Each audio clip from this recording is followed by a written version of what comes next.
Hello, welcome back to the homestead where I'm just showing you life on our side of the mountain. It is cold out here in the Colorado mountains, but it is still fall. And I just made a big batch of our homemade pumpkin spice coffee creamer. And now I'm going to show you how it's done.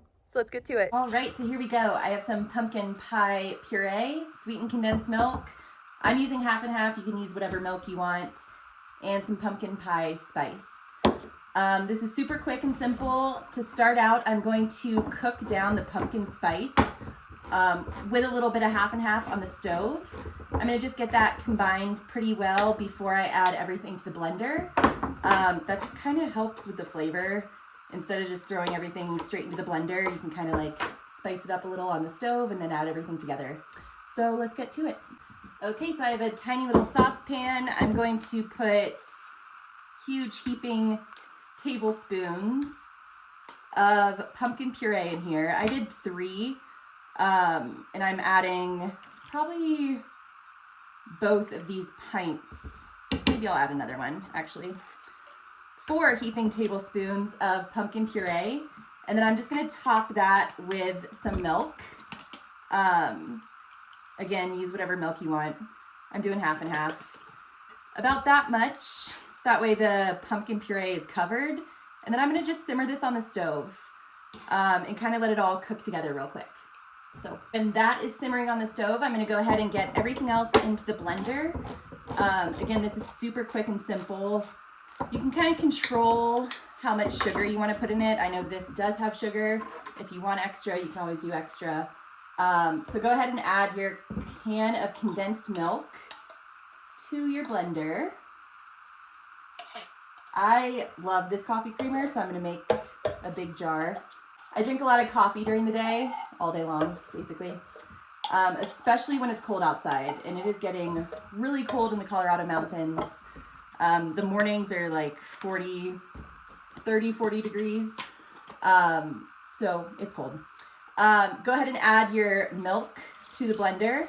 I'm putting the rest of this pint in here, and I will definitely add probably the majority of another one. Why not? Let's just do all of it. All right, so I have my condensed milk and my half and half in my blender. The pumpkin on the stove is starting to cook down, so I'm going to go ahead and add a good bit of this pumpkin spice. I don't measure, but the pumpkin spice, you can just go ahead and throw some into this pan, like so. I'm going to get this stirred up, get it back on the stove simmering.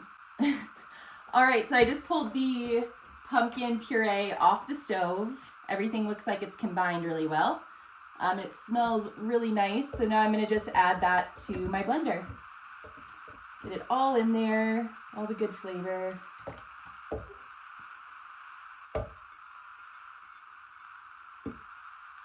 All right, so I have my pumpkin puree in here as well. That was cooked down with some spice and some half and half.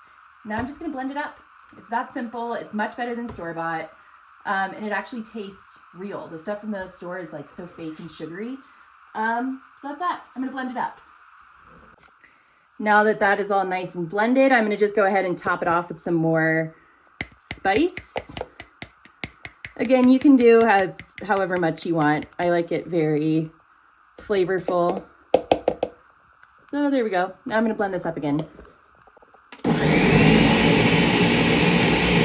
right, it's that simple. Very, very quick and easy to make your own pumpkin spice coffee creamer. And don't throw away your extra pumpkin puree. I'm about to make some pumpkin cheesecake bars, which I will also be sharing. So stick around for that. If you love pumpkin, I have tons of recipes to share. But yeah, that's the coffee creamer. Go make some. It's delicious. So that's that. Thanks for hanging out, and I'll catch you on the next one.